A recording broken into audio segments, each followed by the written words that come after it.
Bonsoir à tous les collègues, j'espère que vous allez tous et toutes bien.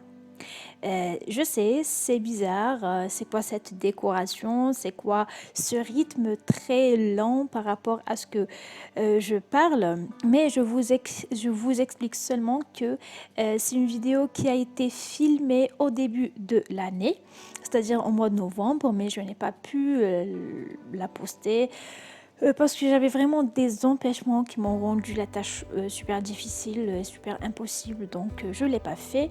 Mais je me suis dit, ben tiens, puisque tu as fait des efforts pour la faire, ben tu dois la poster, voilà. Donc j'ai décidé de la poster aujourd'hui. Nous sommes en février, mais c'est pas grave, rien n'est trop tard quoi. Donc, c'est une vidéo qui a été filmée juste après la rentrée scolaire. C'est une vidéo qui parle de ce que une enseignante doit avoir dans son cartable d'enseignant. Donc, c'est une petite idée, c'est pas l'idéal, mais j'ai fait ce que je pouvais, j'ai pu faire, voilà. Donc, je vous laisse avec cette petite modeste vidéo. Inch'Allah, elle sera le retour, mon vrai retour. Et voilà. Donc aujourd'hui, le thème de cette vidéo, c'est vraiment vous expliquer ce que j'ai dans mon cartable ou bien ce que n'importe quel enseignant, si je me permets de le dire, doit avoir dans son sac d'enseignante ou dans son cartable. Moi, cette année de sac, j'avais avant un sac normal ou bien un cartable plutôt normal d'un enseignant. J'ai opté pour un sac cartable, donc le voici. Un sac cartable. Donc n'importe quelle enseignante doit avoir un tablier, certainement, et un sac cartable. Donc dans son sac cartable, qu'est-ce que je pourrais avoir? Je prends un petit café et je reviens.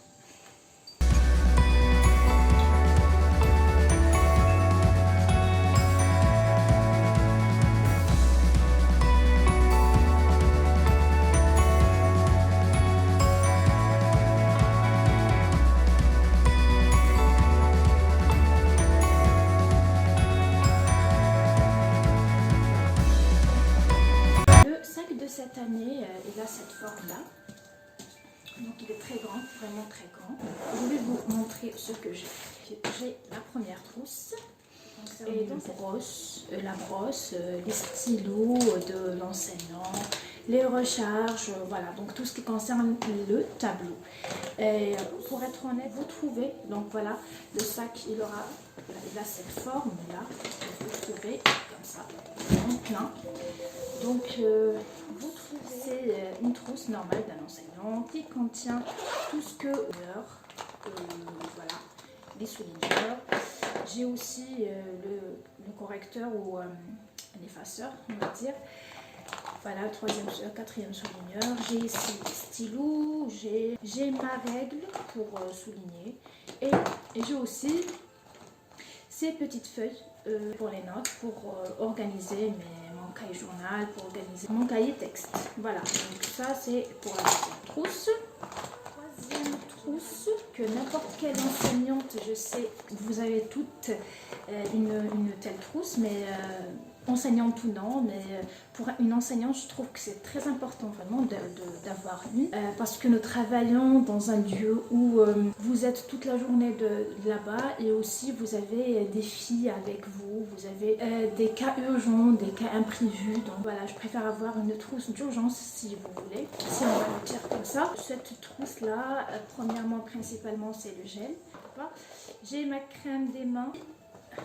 Parce que là, quand on se lave les mains toujours et vu que nous travaillons avec les stylos, avec l'encre, donc on a besoin toujours de nous laver les mains et du coup c'est très important d'avoir une crème hydratante. Du paracétamol, c'est le plus important pour une enseignante, le paracétamol. Un baume à lèvres, parce que nous sommes toute la journée là-bas, nous sommes en train de parler, donc vous devez vraiment hydrater vos lèvres, je trouve.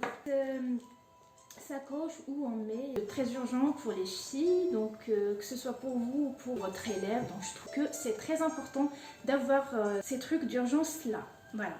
Donc voilà, donc vous avez un coupon, je ne sais pas ce que vous en servez ou non. Moi, je mets un coupe-ongle et un petit fond de teint. Donc, pour n'importe quelle enseignante, c'est vraiment très important ces 3 trousses-là.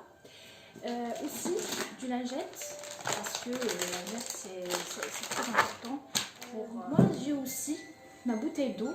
Que nous, on parle beaucoup en classe et du coup, on a besoin de nous hydrater vraiment.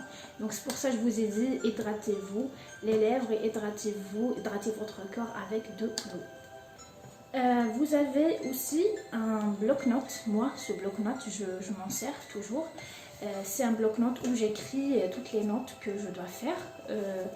Je ne sais pas, par exemple, parler avec la directrice pour n'importe quel sujet. Par exemple, faire des photocopies. Après, un petit parfum, certainement, du quotidien. Donc, tout ce que nous devons trouver, c'est vraiment ça. Après, ça vient le côté de la paperasse. Donc, je vais enlever tout ça.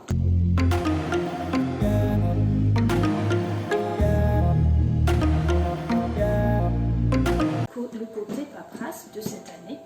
Et moi, cette année, je ne prends pas avec moi beaucoup de travaux. Je n'ai qu'un seul classeur que j'ai personnalisé. C'est un classeur personnalisé dans lequel je vais vraiment tout planifier, tout résumer.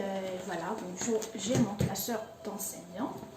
Et aussi, comment j'organise mon travail, c'est à travers des fichiers comme ça. Donc, c'est le dossier des fiches. Donc, j'ai ces 2 documents nécessaires avec moi. Donc, les fiches et le classeur, bien sûr. J'ai ici le livre de TD, ou bien les fiches de TD. Mais vu que cette année, il n'y a pas une séance de TD, donc je ne m'en sers pas. C'était vraiment très efficace l'année passée. Dans lequel j'ai vraiment planifié tout ce que j'ai fait, comme des chansons, des pièces théâtrales, voilà, etc. Ça m'aide beaucoup, je m'organise très bien, j'ai pas beaucoup de papier dans mon cartable. J'ai vraiment mon classeur qui résume tout. Et je mettrai une petite vidéo toute seule pour vous montrer ce que j'ai dans mon classeur, ou bien qu'est-ce que j'ai dans mon classeur. Et aussi j'ai un portefeuille pour mes cartes, mon argent dont j'ai besoin. Et aussi des lingettes, parce que j'ai des lingettes partout, vraiment. Donc la vidéo vous aura plu. Merci pour votre attention et je vous promets que je reviendrai, mais avec vraiment plein de vous. C'est une passion pour moi, j'aime très fort ce que je fais maintenant et voilà. Donc écoute, merci pour votre attention et je vous retrouve dans la prochaine vidéo. Prenez soin de vous et à la prochaine. Au revoir.